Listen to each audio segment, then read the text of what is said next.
mga lesson na magkatagal po natin sinatake up about child training. Mayunin po ng ating pag-aaral. Child training is for us to produce well-trained adults. So, ito talaga ang goal natin, well-trained adults. Para makaproduce ng mga hindi lang basta tumanda, mga tumanda na natuto. Marami tayong makikita ngayon na nagsipag-asawahan, mga naging mga adults na, pero makikita natin mukhang hindi talaga trained, hindi pa rin alam ang gagawin. Ill-disciplined. Marami mga adults ngayon ill-disciplined. Walang disiplina sa sarili, di ba? Kapag ba yan? Walang self-control. Kaya asawa na. Walang control sa sarili. Hindi alam kung paano pagpapalaki anak. Ang kanilang responsibilidad na mag-provide sa family. Hindi lamang sa pangangailangan. Sa provision, hindi lamang sa material. Guidance for the family. Protection for the family. Pero hindi nila alam yun.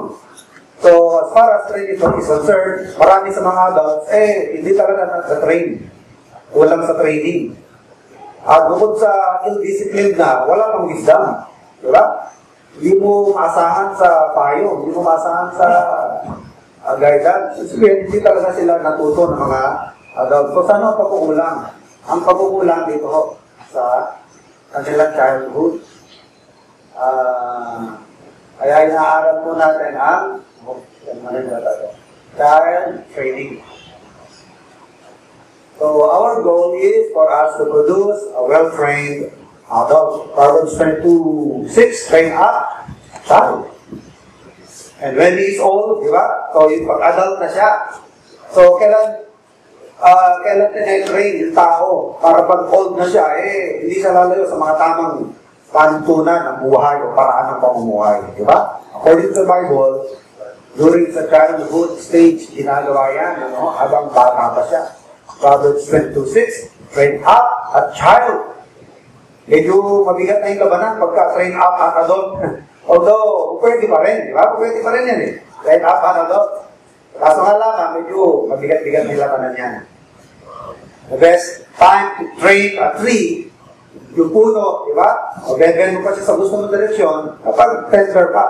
Tender pa yung mga katawan niya, tender pa yung saan niya. Mas madaling na din yun. Pasukuin sa direksyon na gusto mo papuntahin, Pero pag matigas ng puno, medyo kailangan mo dyan, mga cooler, mga chain block na kaya, Matigat na yan. So, ganun din po sa tao. Gusto nating sanayin ang ating mga anak sa dapat niyang tuntunin na tamang hakbang at pamaraan ng bumuhay during childhood stage, ginaganap yan. So, para naman po tayo makatupad sa tamang pamamaraan ng child training, sabi ko nga, meron pong dalawang mahalagang importanteng bahagi yan. Who can remember? The first is, What's the first part of child training? Control. And then, the second part is teaching. So, hindi mo pwedeng i-shortcut yan. Hindi pwedeng mauna ang teaching. At itong control, during childhood stage ng bata. At ito naman teaching, basically, sa pagka siya ayan na, youth, YT na siya, at least mga 13 to 20, ganyan, during his teen years. But as I said, meron po mga overlapping yan. Kasi meron po mga bata na kahit nasa wala pang 13, hindi pa siya youth, ang mentalidad niya, yung maturity ng kanyang isip, yung advance. Meron din naman mga sa edad, advance na. Pero yung mental maturity, masyadong pang 10-year-old o pang 9-year-old. So, may overlapping din yan. So, ang rule natin yan, at alala mo ganun yung rule natin, habang ang bata, nagpapakitang parang bata pa siya, ito pa rin ang ipahiran mo sa kanya. Treat him as a child. Diba? Deal with him as a child. Pero kahit na child pa siya, sa edad, pero nagpapakita na siya ng maturity, na pang-youth, puro natin, treat him as a youth. I-apply po yung bagay sa kanya bilang isang youth. So, yun po ang shortcut natin na parang, para matatanggal po natin. So, mahirap pong turuan ang youth kapag hindi siya na-control during his childhood. So, your success in the teaching part or your success in the control part will guarantee your success in the teaching part. If you fail in the control part, mahirap ka dito. Kasi, kung hindi mo na-control ang anak mo, wala siyang respect sa'yo. Diba? At nagiging beneficial lamang ang teaching kapag may respeto. Kasi if your child does not respect you, how can you expect him to listen? Diba? And how can you gain respect? Paano mo naman mag-gain ng respect ng bata kapag ka natutunan mo siyang i-control? Diba? Eh, turo mo sa kanya na napasuko mo siya, napasuko mo. To listen to you, obey you. To listen to you. You're able to control him, contain him, makontain mo siya. At kapag na-earn mo yung respect niya sa'yo, then and only then you can be successful in teaching him. And then and only then can he be able to accept your instruction. Saka lang siya makikinig sa mga instruction. But as long na hindi pa niya nire-respeto, dahil hindi mo siya na sa Tagalog, hindi mo na suheto, hindi mo na suheto, na ibang term sa Tagalog, mas magagang. Hindi mo siya na-control, no? Kaya English pa rin, no? Ano, Brad? Hindi mo na disiplina.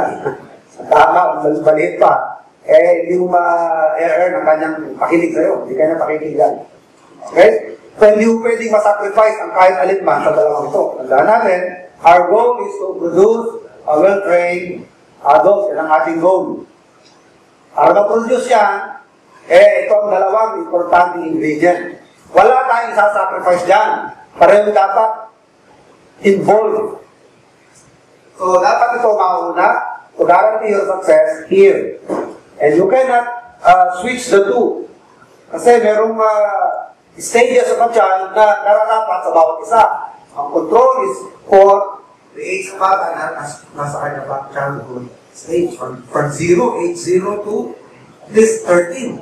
And from 13 to youth, mas kailangan na niya ng teaching. Masyadong control ang kailangan niya. Supposedly, sa kanyang 13 years of age, kailangan control na siya. Marunong na siya ng self-discipline. So, under control, lalo niya, puro external, nanggagaling pa sa'yo. Hanggang sa siya mismo, ma-apply na rin niya ang self-control.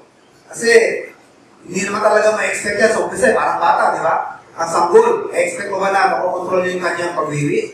Di ba? Out of control pa yan? Dinadaya mo yan? Pero kapag lumalaki yan, tinatay mo siya, pinapalo-palo mo siya, 2 years old ka na. Magastos ang daya pa eh. Magastos maglaba. Magastos yung kailangan pabamuhin ng bahay at parating mapanghi. Mabaho. Ang bata, mamalit pa, di ba makontrol yung kanyang bowel movement. Pero ito, habang tumalaki siya, pinatrain mo siya, toilet training. Diba? Ganun din sa pag-ugali. Sa umpisa, puro external muna. Hindi pwede yan. Bawal nito. Hindi po muna niya naiintindihan ang mga dahilan kung bakit. No? Kailangan mo na i-control. Hindi, may instinct sa kayo, sa kanya kung bakit. So, habang lumalaki ang bata, hindi po niya ma-apply sa kanya at sarili at tinatawag na self-control. Ngayon, pagka well-trained na siya, self-controlled na, sa kanyang mga design, sa kanyang mga impulses, nakikinig na siya sa'yo, so na ngayon ang kailangan niyang pagdaanan, teaching. Tuturo mo sa kanya. Hindi mo matatawag na training yung puro ka lang saway. Hindi mo matatawag na training yung puro ka lang palo. Kasi ang training involved dyan ay giving of instruction. Hindi rin matatawag na training yung puro ka lang turo, puro ka lang instruct, na walang pamamalo. Hindi rin pwede puro paano lang. Diba? Sinabing training, these two must be involved. Kailangan, kasama yung dalawa. So, i-review lang natin, ang tayo po ay nasa chastisement pa. Malapit na po tayo mag-concentrate sa chastisement. Graduate mo tayo. Ano ba yung chastisement? That is the force needed to impose control on our children. In the Bible, teach us that. Tinuturo ng Bible sa atin yan. Foolishness is bound in the heart of the child. Inborn yan. Ang foolishness sa bata, inborn yan. Sinilang siyang meron yan. But the way to drive that away, sabi ng Bible, is the rod of correction. Foolishness is bound in the heart of a child, but the rod of correction shall drive it away. So wala na pong ibang pamamaraan, mga kapatid, no? But to administer chastisement. And what do we mean by chastisement? Chastisement is the use of controlled what? Controlled pain by the instrument called rod. No? Wala nang ibang form of chastisement na pinaprescribe sa Bible. Yung makukulong mo sa kwarto, i-isolate mo siya, i-face the wall mo yung bata, yung pagkat ng mga privilege niya, hindi matatawag ng chastisement yan eh. We call that punishment, no? Pero hindi yan ang chastisement. Chastisement means what? It means to inflict pain, controlled pain. That's the only way to control the rebellion of a child. Kahit ang Panginoon, di ba? Nag-administer niya. Hebrews chapter 12, whom the Lord loveth, He chasteneth, and scourgeth every son whom He receiveth. Bakit ina-apply ng Panginoon yun? Because that is the normal thing to do. Dahil sabi ng Panginoon, for whose child, sino bang anak ang hindi pinapalo ng kanyang ama? If a father really loves his child, normal na i-administer niya yung chastisement, yung scourging of a child with a bendable stick. Diba? That's the normal thing to do by a father and to be done to a child. Kapag hindi na perform yan, that's an abnormal thing. Diba? Pagka hindi na administer sa anak yan, it could mean one thing, diba? Baka bastardo yan. Hindi ko nagtitipid ng Biblia, no? Sa salitang ginagamit. Baka bastardo yan kasi ang anak na sa labas, parang hindi mo talaga sinadya yan eh. That's the product of your sin, diba? Wala ka talaga intention na lumitaw yung bata na yan. Bunga ng kasalanan mo yan, accidental lang yan eh. So wala ka talagang interest, kaya kahit anong gawin niya, wala kang pakialam. Nasabi ng Bible, hindi mo ka nag-administer ng chastisement sa anak mo, fulfill this thing, no? Pakapasar ka. So kung talagang anak yan, that's the proof of relationship. Diba? Nagpapatibay sa relationship yan, and that's the proof of real relationship, no? Of a father and child.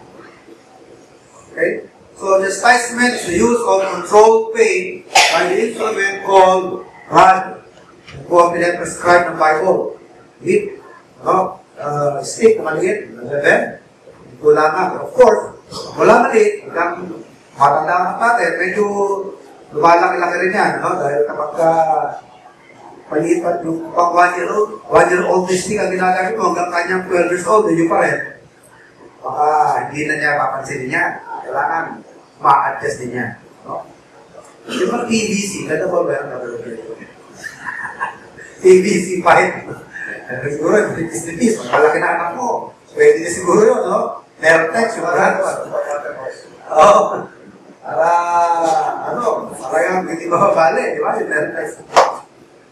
Pero gagawin mo siya ng parang yung ginagawa sa wali, no? Ako, hindi na pakikinggan niya, tatawanan ka marami. Okay? So, actually, na-take up na natin itong chastisement, ano? Nire-review lamang natin. So, i-amplify ko lamang natin yan. Itagan na lamang ko natin ng konti. So, usapan natin, what chastisement is not? What chastisement is not? Kasi, minsan, pag-isang pamamaraan, ang pag-explain sa bagay, is to treat it negatively, no? You can treat it positively by defining it, describing it. Also, one effective way of teaching a thing is by discussing what it is not, or discussing it on the negative sense. So, what chastisement is not? Number one, it's not verbal abuse. Chastisement is not verbal abuse. Kasi pag sinabi natin chastisement, it involves what? Physical what? Physical pain. So, kapag nagtatalak-alak sa anak ko, Tawag dyan is fits of anger. Naghihiyaw ka lang sa anak mo, hindi mo matatawag ng chastisement. Actually, that is an expression of what? Lack of control on the part of the parent. Wala kang control kasi. Kung ang bata may tantrums, di ba? Ang adult may tantrums din. Akala natin, bata lang ang nag-tantrums. Nag-hysterical, pagalit, bata lang mag-vernya. Isa mga matatanda, umaasa pa ang bata rin. Di ba? Adult tantrums ang tawag yan. Ngayon, will that do any good to the child? May maganda ba may dudulot sa bata yan? Out of control ng magulang, tapos maghihiyaw, scream, dahil sa galit sa anak.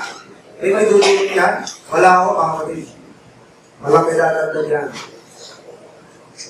Okay? Chastisement is not tongue lashing. It's not threats or screaming fits of anger. Or in other words, adult tantrums. These things do nothing but support the child's disrespect or his parents' authority and demonstrate the parents' inability to rule. Nag-demonstrate lamang na mukhang kulang ang kapabilidad na magulang ng rule. Kaya kailangan pang kumantong sa ganyan, Kaya dapat hantong sa ganyan. Okay? Actually, the parent is out of control himself. If a child can have his parent out of control, that child proves himself that his parent does not possess the right to rule.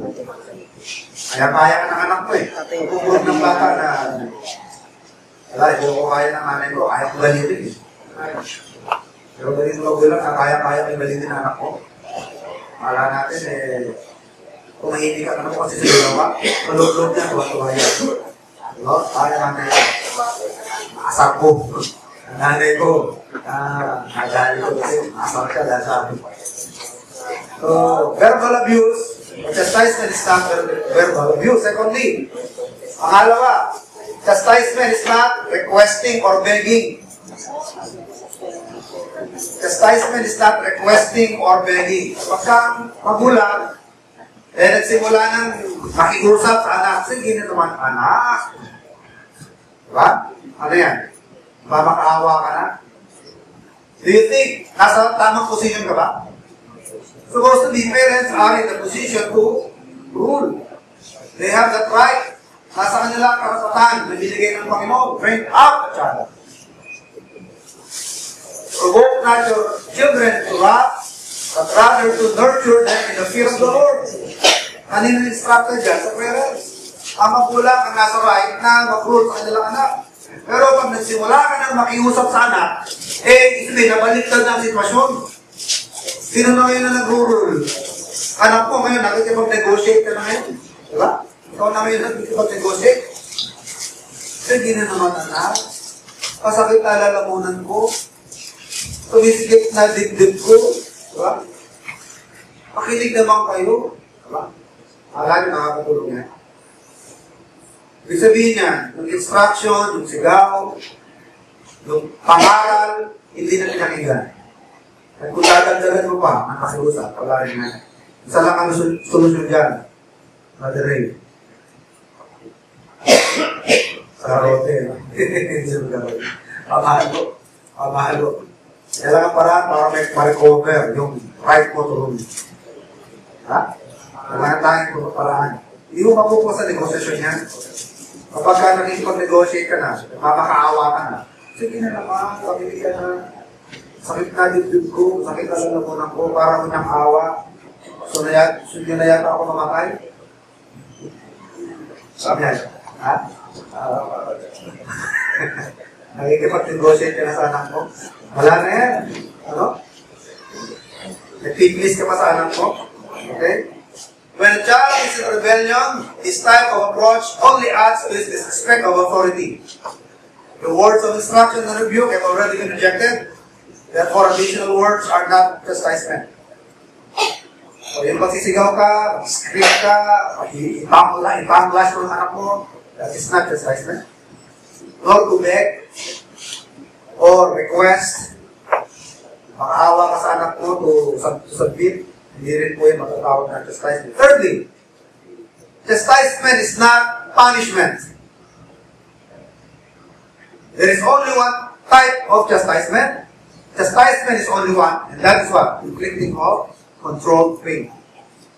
When you say punishment, there are different types of punishment. Ano ba yung mga punishment na ginagawa natin? Yung pinapakain mo anak mo? Ano ba? Kukulong mo sa kwarto? Pag-estudyante naman, face the wall, stand up. Wala, nanay, outstanding ako. Magaling. Anong outstanding? So pala, remain standing. Hindi mo chastisement yan. Ano? Remain standing and face the wall. Okay? So, as I said, there are many different types of punishment, but chastisement is only one. Chastisement is application of controlled pain by means of error. So, yung punishment na ginagawa natin na tinakat natin yung privilege niya o tinatanggal yung privilegyo, i-restrict, i-isolate, i-iwalay, pinukulong sa kwarto. It does not do, to conquer the rebellion of the child. Hindi talaga yan mapure yung rebellion ng mga bata. Hindi nakaka-pure ng rebellion yan. The only thing that conquer a rebellious child is by the means of kailangan natin makahadyan. Pero yung na-isolate mo lang siya, para ka lang sinisig mo yung release valve ng pressure cooker. Alam niyo ba yung release valve ng pressure? Di ba pag punong-puno ng pressure, what happens? Paangat yung di ba? Yung release valve, sumisigaw. Agad, di ba? Lagi yung pressure. Pag sinisil mo yan, pag mapipigilan mo ba yan? Hindi mo kayang pigilan yan. So it means, when you beg your child, or when you request, or you isolate the child, or punish him, pag sumandalian, quiet lang yan eh. Parang pressure cooker ka na sinil mo, sandali, quiet lang yan, pero maya-maya, ano mangyayari? Hindi naman na-pure yung rebellion eh. Diba? Para mawala yung build-up ng pressure, ano gagawin mo dapat? Patayin nyo? Buhayin. Kasi yung rebellion, yun ang nagpapay sa bata, kumukulong yung dagdani siya. Nagpupumiglas siya. Kailangan patayin yung apoy, para mawala yung pressure. Pero kapag kinakat mo lang yung mga symptoms, sinisin mo lang. Habang host na kung saan na nagkakabutas, may butas, takpan mo, di ba? May butas doon, takpan mo na naman yung butas doon. May butas naman sa kabila, tatalian mo na naman. Para tuloy yung mawala yan, ano gagawin mo? Di ba? Isara mo yung source, okay, yung valve. Para tuloy yung mawala yan. Usually, ganun lang ginagawa natin, ang ginagawa ng parents. Ako, nagagalit, baka may kulang. Ano bang kulang, anak? Ano bang wala? Ganyan. Gusto mo ng ganito?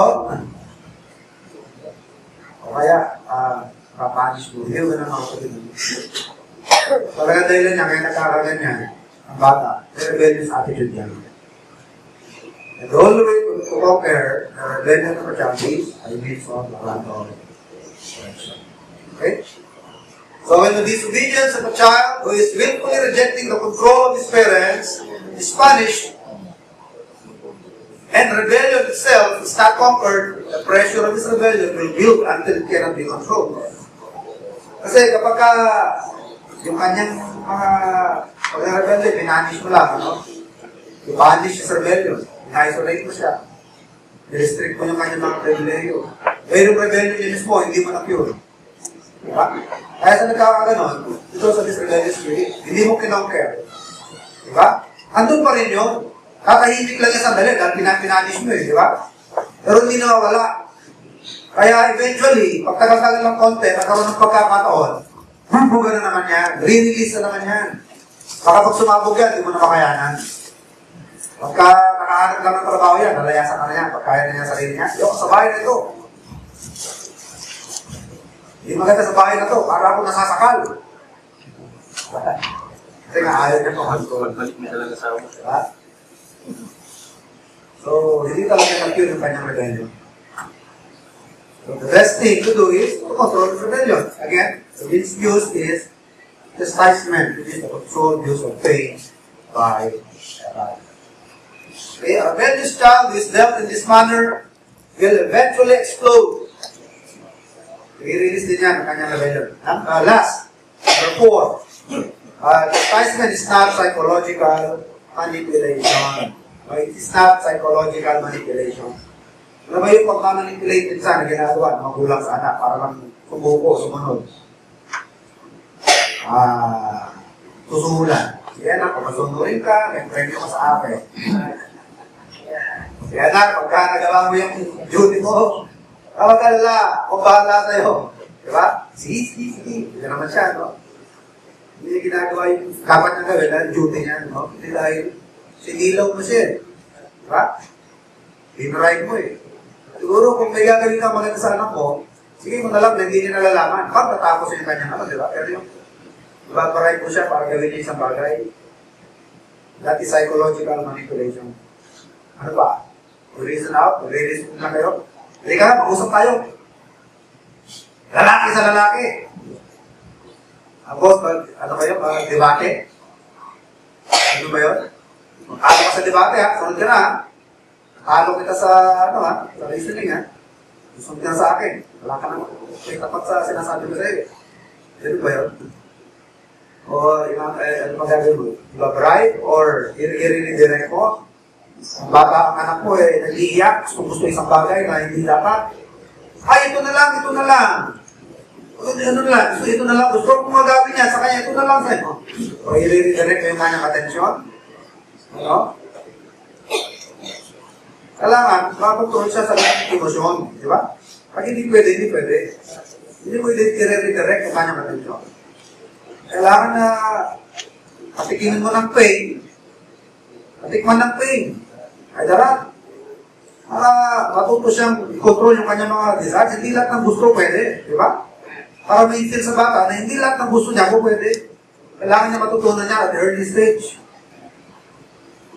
Hindi ko nagustuhan mo, pwede na kasi nagustuhan mo. Dahil pagka sinanay mo siya ng kanya, paglaki-laki nga, pag iba na magugustuhan niya. Diba? Iba na, pati bawal na, magugustuhan niya. Paano yan? Nasanay siya sa parating pwede. Kahit pag-away na yan, di ba? Hindi niya alam yung bilang self-control, self-discipline. Pag-away niya, makakabubuhan niya yung mga otoridad, di ba? He will have problems with authorities. He will have problems with governments. Ako na siya problema sa mga otoridad. Minsan sa gobyerno. Makapulis na makakabubuhan niya. Diba? Sino matatalo? Okay? So, psychological manipulation. None of the techniques of manipulation are a substitute for chastisement. Like reasoning, bribes, redirecting a child's attention, or playing on his emotions, or sinful nature, or intimidation, or deception will not conquer rebellion. Hindi yan conquer ang rebellion. Maaaring maging quiet lang yung sandali, pero maya-maya, pupugayak kasi hindi naman talaga nawala ang rebellion. Agaw lang atensyon niya eh. Wala lang ang pansin niya yan, pero doon pa rin eh. Parang yung pagka masakit ang ngipin mo na ginagawa mo. Walang gamot. Ano ba gamot sa sakit ng ngipin? Gargat? Yung mga tumaraw. Di pa rin? Kasi nawalan gamot pa yan. Di pa rin, gargat, ano ba? Portal? Ano ba sakit sa atin? Walang-wala na. Ano gagawin nyo? Toothpaste? Ginagawa nyo ba? Nasaktan yung paa? Upog mo yung paa mo? Bakit? Mawala atensyon mo rito eh. Tamali lipat. Sa paa. Diba? Dire-direct mo lang. Correct? Diba pagka may masakit na, bigla ka nauntok. Nawawala yung attention mo sa kung may masakit. Napupunta dun sa bagong pain. Ganun lang yun eh. Parang dire-direct mo lang eh. Pero hindi nawala eh. Hindi naman nawala. Andun lang. Diba? Nare-direct lang. Ganun din ang rebellion ng bata. Kapag ka minanipulate mo, sandali, mawawala ang focus niya. Diba? Pero hindi nawala. Andun lang yun. Pag nawala ng attention niya dun sa bagay na saan mo siya dinirect, andun pa rin yun. Dilitaw na naman yun. Ang talagang solusyon dyan, conquer the rebellion of the child by means of or wrath of Christ. Okay? A child who has been manipulated by his parents may never discover their deception, but he also will not become trained as an adult. He will lack self-control. Some children who eventually catch on and are bright enough to turn the manipulation techniques back on the parents. At na-discovery ng anak yan, makikita mo. Yung anak naman na magmamanipulate sa magulang. Ay, isa lang ako ng nanay ko. Parang nahalata ako ah. Tinadramahan pala ako ng nanay ko. Kasi, minamanipulate ka emotionally. Hindi na gusto mo bang maaga ako mamatay? Ba't nang uli, nanay mo, anak mo sabi ko, bakit nanay? Gusto niyo ba ako mamatay? Siya na rin nagagalit sa inyo. Gusto bang wala na ng magulang? That's psychological manipulation.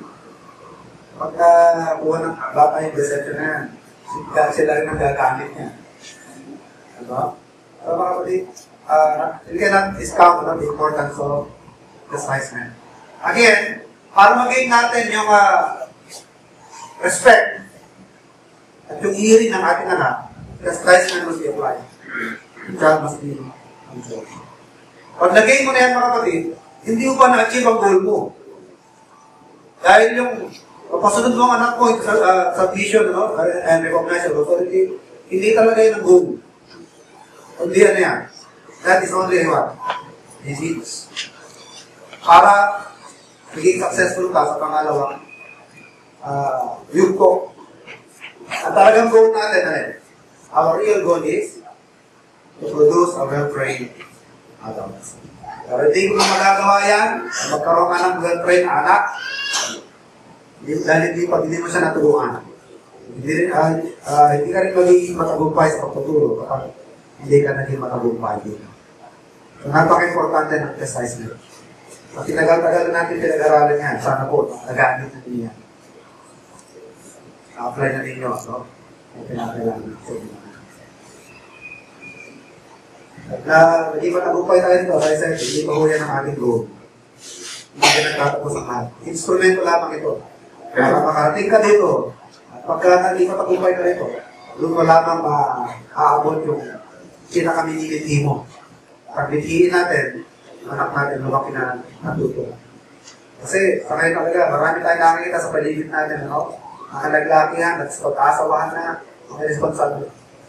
Hindi alam ang kanilang duty, hindi lang nag-asawa, hindi lang magulang, hindi lang provider, hindi lang padre ng pamilya o ina ng tahanan. Wala pa rin alam. Hindi mo maasahan sa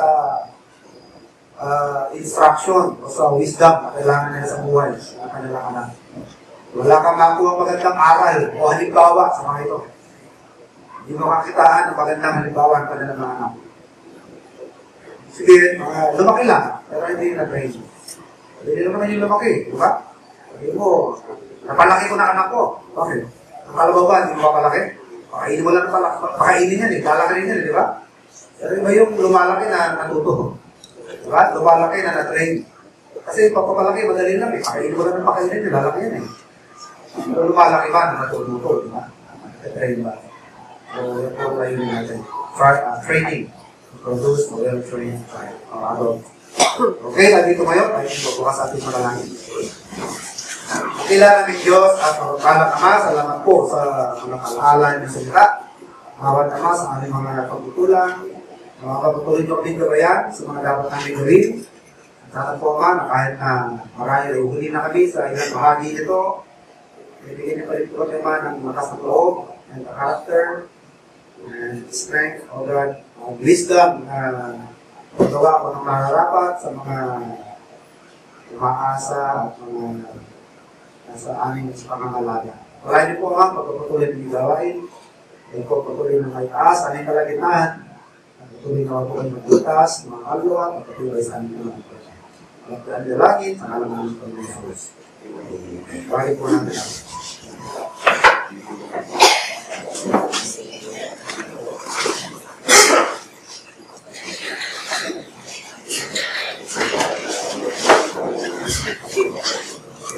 Salamat sa mga pala.